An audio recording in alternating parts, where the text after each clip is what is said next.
Maintenant, hier, vous rappelez-vous, on a parlé du fameux terme que Moshe reçut la Torah du Sinaï. Vous vous rappelez ou pas ce qu'on a dit? Ouais. En hébreu, comment on dit reçu? Kibel, il a reçu. Maintenant, je vais vous ramener un commentaire, ici, et je vais vous poser une question sur le commentaire. Vous allez me dire si vous êtes d'accord ou pas. Alors, introduisons et ramenons la Gemara dans Shabbat qui nous raconte que lorsque Moshe Rabbeinu est monté sur le Har Sinaï pour recevoir la Torah, qu'est-ce qui s'est passé? Alors, il va avoir une certaine rencontre. Il va monter au Har Sinaï. Et à ce moment-là, au moment où il va recevoir la Torah, les anges qui étaient donc dans le ciel au Har Sinaï là-bas, ils vont se plaindre. Et ils vont dire, maître du monde, qu'est-ce qu'un humain fait parmi nous? Un humain, qu'est-ce qu'il fait ici? Hachem, il leur répond, il vient recevoir la Torah. Les anges vont répondre, dit quoi? Il vient recevoir la Torah, c'est très cher, cette chose aussi chère qui est la Torah, que tu t'es réservé pendant 974 générations avant la création du monde. Donc la Torah, elle existait 974 générations avant la création du monde. D'accord? Et que cette Torah-là, qui est chère à tes yeux, tu vas la donner à des êtres de chair et de sang. Qu'est-ce qu'il va dire Hachem? Il va dire à Moshe, Moshe, réponds-leur. Alors, Moshe, il va se tourner vers les anges et il va leur dire, qu'est-ce qu'il y a marqué dans la Torah? N'y a-t-il pas marqué, je suis Hachem, ton Dieu, qui t'ai fait sortir d'Égypte? Est-ce que vous, les anges, vous êtes sortis d'Égypte? Sortis d'Égypte. Qu'est-ce qu'il y a marqué dans la Torah? Tu n'auras pas d'autre Dieu que moi. Est-ce que vous, les anges, vous êtes idolâtres? Il y a marqué, souviens-toi du jour de Shabbat pour le sanctifier. Est-ce que vous travaillez, que vous avez besoin du Shabbat? Il y a marqué, honore ton père et ta mère. Vous avez des parents, vous, que vous avez besoin d'honorer votre père et votre mère? Il y a marqué de ne pas tuer, il y a marqué de ne pas voler, etc., pas faire l'adultère. Est-ce qu'il y a de la jalousie entre vous? Est-ce qu'il y a de la haine entre vous, que vous voulez voler les uns les autres? Ou vous tuez les uns les autres? Et donc ainsi, Moshe Rabbeinu va répondre aux anges. La réponse vous plaît? C'est mignon? Belle réponse. Belle réponse? Ouais. Avant le autre chose. Ce qui répond ici, ça te plaît comme réponse ou pas? Très bien. Très bien. Alors moi, je vais pas, on ne dit pas l'avocat du diable, c'est pas beau dire ça, mais moi, si j'étais un grand philosophe, ouais, pourquoi tu dis oula? Si j'étais un grand philosophe, ouais, un monsieur très penseur comme ça, en lisant ce passage, qu'est-ce que je dirais? C'est mignon. C'est quoi il y a mieux? Nous, on aurait imaginé que Moshe Rabbeinu, il est dans le ciel là-bas, il est sur l'Ar Sinaï, d'accord, il reçoit la Torah de Dieu, il voit des anges. On imagine qu'il va donner une réponse très spirituelle, très profonde, kabbalistique, très, un truc de ouf, quoi. Qu'est-ce qu'il vient de leur répondre?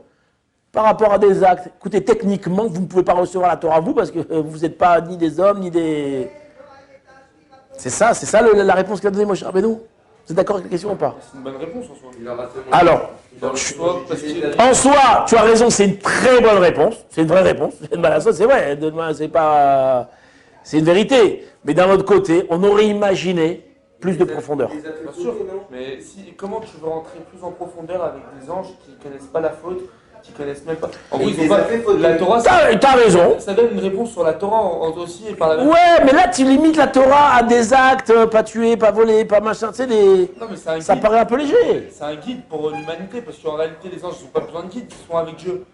Je suis d'accord. Comment ils peuvent avoir besoin d'un guide s'ils sont avec Dieu à côté de Je suis complètement d'accord. Donc ils peuvent pas... La réponse, elle est vraie. Mais moi, ce que je te dis, c'est que c'est un petit peu limiter la Torah à des gestes. Il les a pas fait voter dans la Moshe. T'as raison, ça c'est un autre Hazal qui dit ça, que les a fait voter. Ça c'est aussi vrai. Mais la réponse, elle nous limite la Torah à des actes. Donc on imagine que la Torah, c'est plus profond que ça.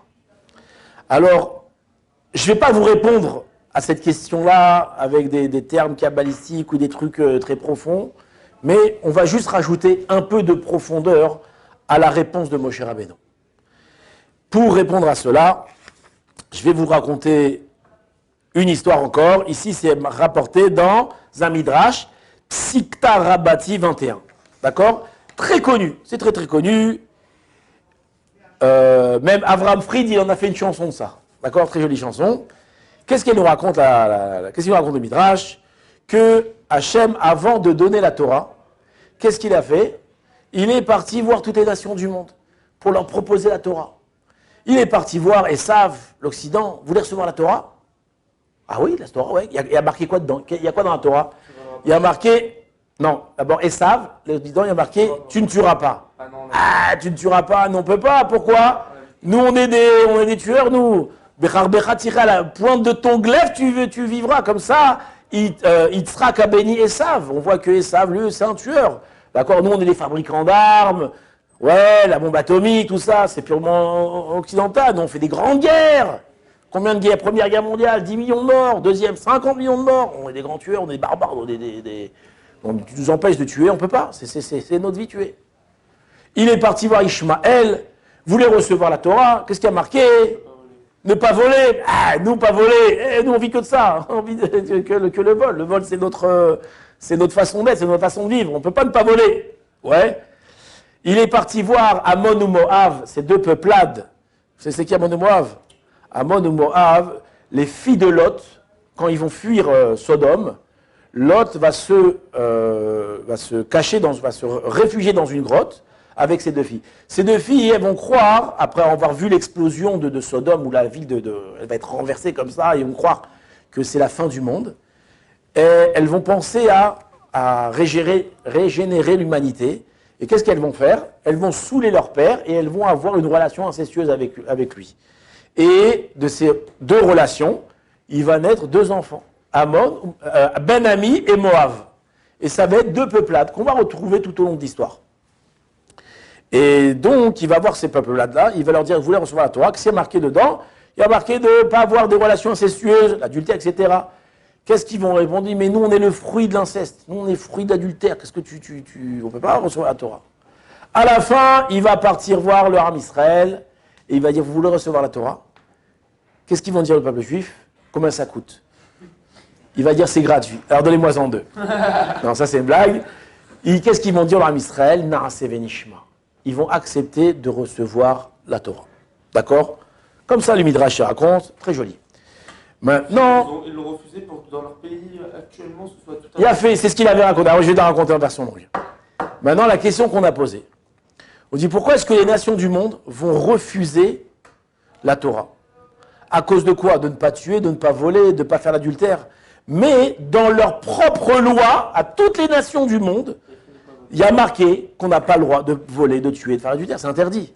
Enfin, l'adultère aujourd'hui c'est permis si les deux parties sont consentantes, paraît-il. Avant c'était puni de peine pénale.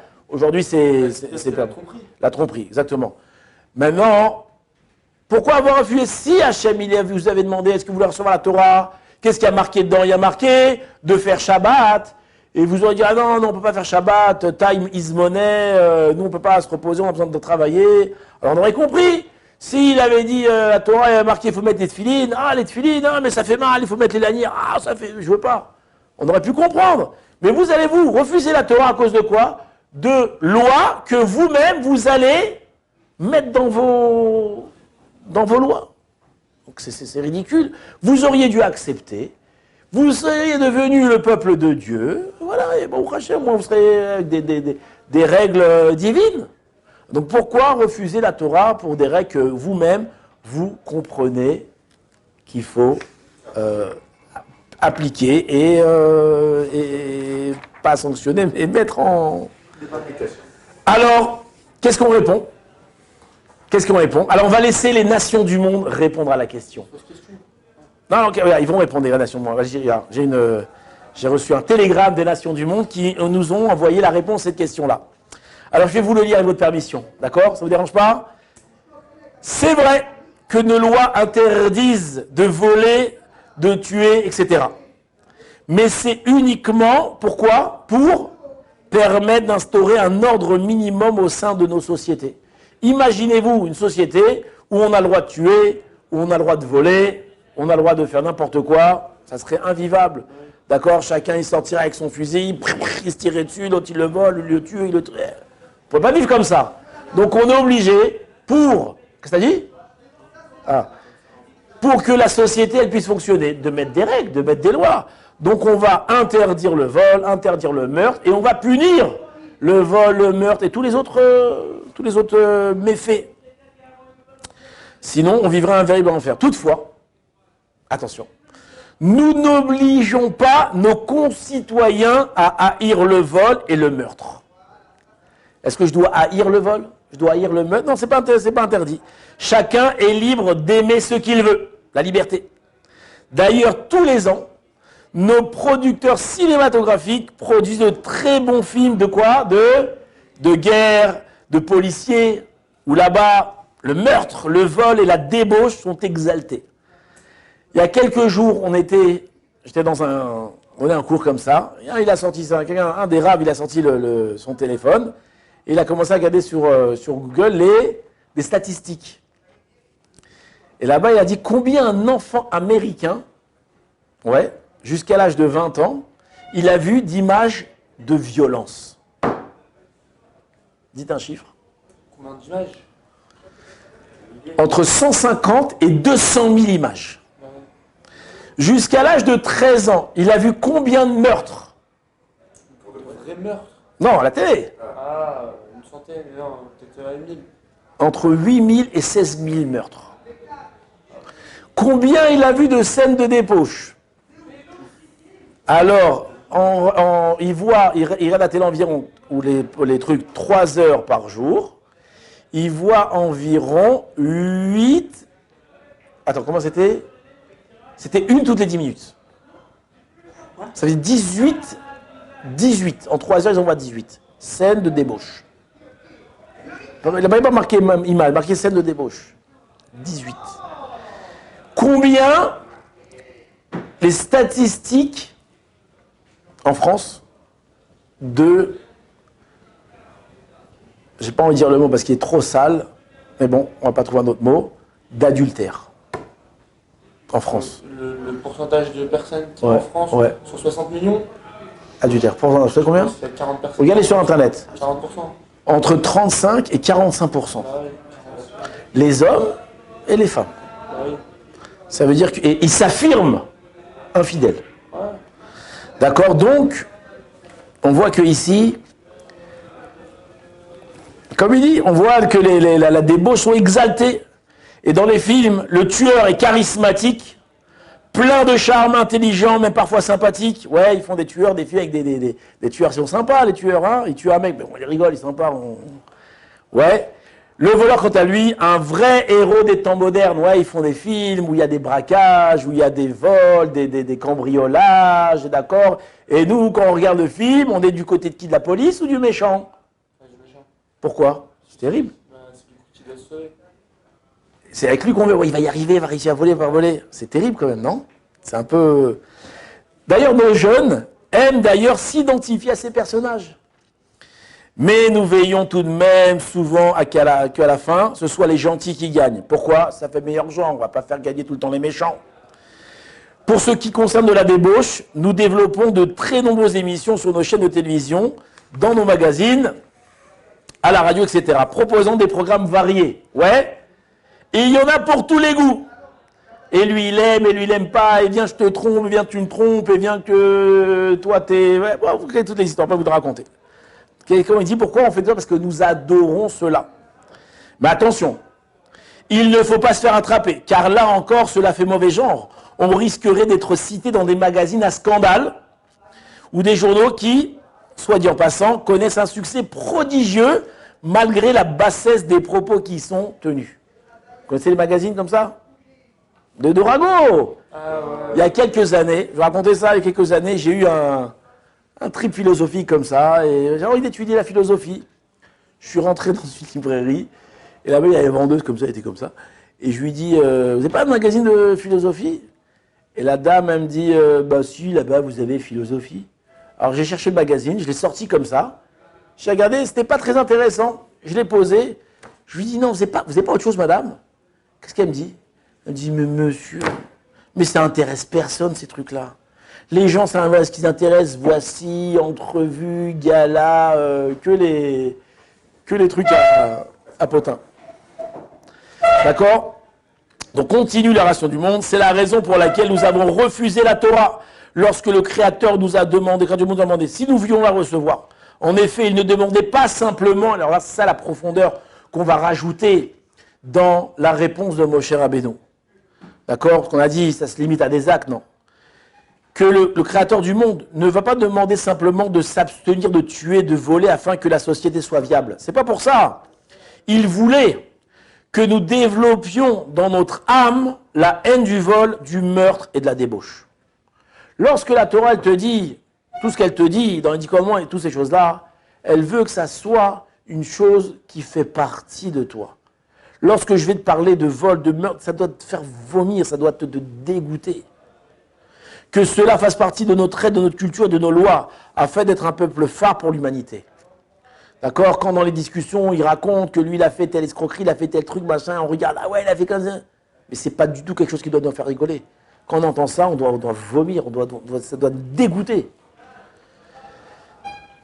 Et là-bas, il finit, pour une telle raison, nous n'étions pas prêts à y renoncer. D'accord? Il faut être juif pour cela. Donc on voit toutes les nations du monde, pourquoi elles ont refusé la Torah? Parce qu'en réalité, elles aiment toute cette débauche et le peuple juif, lui, il doit être une lumière pour les nations. Et pour être une lumière pour les nations, il doit incarner le bien. Et incarner le bien, ça veut dire être dégoûté du mal. Ici, j'ai ramené la photo d'un rabbin, il s'appelle le Rav Meir Brandsdorfer. Vous l'avez vu? Je le vois pas. Le Rav Meir Brandsdorfer, c'est un Rav que j'ai personnellement connu. C'était aussi un Moël. Et il a fait la Brit Mila de mes 2 premiers garçons. Et je le connaissais. Et un jour, il y a quelqu'un qui m'a demandé de poser une question. Un rabbin. Une question d'une femme qui n'était pas divorcée, qui avait trompé son mari, et que maintenant elle veut se marier avec son amant. Toute une histoire, un truc avec plein de détails comme ça. À un moment donné, qui je vais poser la question? Je ne sais pas qui pose la question. J'étais au Kollel. Là-bas, il y avait le Rav Brandsdorfer. Il venait tous les après-midi étudier comme ça, dans un coin. Je dis, bah tiens, je vais lui demander à lui. Il s'est levé partir, je l'ai suivi. Il m'a vu, Kvod Arav, ah, Rabbi Yaou, comment ça va, bon, Hachem, machin. Je dis, Arav, vous m'avez demandé une question de France, est-ce que je peux vous la poser? Je t'écoute. Lui, c'est un grand Tammitral, c'était un des Ravs de l'Aïda Haredit. J'ai commencé à lui poser la question, j'ai commencé à lui raconter, à tromper, machin. Et le Rav, il me regarde comme ça, d'un air genre, on est dans la rue, on marche comme ça, ouais, comme ça. Et à un moment, il se met les mains sur les oreilles, il me fait, Hirs, ça me dégoûte, Hirs, va-t'en, ah, je veux pas écouter ça, va-t'en. Il veut pas écouter. Ça, je lui ai raconté l'histoire, ça le dégoûtait. Alors vous allez me dire, c'est un rabbin, il a pour répondre aux questions, quoi. C'est le seul truc qu'il a entendu dans sa vie. Alors, toutes ces questions que vous allez dire, c'est justifié. Mais ce qu'on doit retenir, et ce qui m'a marqué, c'est de voir la sainteté de cet homme-là. Que lorsque tu lui parles de quelque chose qui n'est pas en accord avec la Torah, qui n'est pas moral, ça le dégoûte. Presque il allait vomir. Presque il allait vomir. À la fin, on a eu la réponse à la question par un autre Rav, tout ça. Mais quand même, malgré tout, c'était un souvenir incroyable. En tout cas, c'est ça que... Ça, vous en avez pas voulu? Non, ils sont au-dessus de tout ça. Mais je suis content qu'il m'ait basé. Pour moi, c'est un enseignement incroyable. C'est incroyable. Et en tout cas, c'est ça qu'il leur a dit. Lorsqu'il dit « réponds-leur », Moshe Rabbeinu Hachem, il leur dit « réponds-leur ». Il leur dit que nous, on va pas... Nous, on a des sentiments, on a un rôle dans la vie, d'accord, d'être un phare pour les nations, pour Or Lagoïm, c'est ce qu'on appelle le juif des Or Lagoïm. Et c'est ça que Akash Baruch Hu nous demande, d'honorer son père, d'honorer sa mère, de faire le Shabbat. Ça ne va pas simplement se limiter à des actes, ça va être plus profond que ça. Ça va être une philosophie de vie, ça va brûler dans nos cœurs toutes ces mitzvot-là. En tout cas, c'est une des facettes de la réponse de Moshe Rabbeinu. Chazak u'Baruch.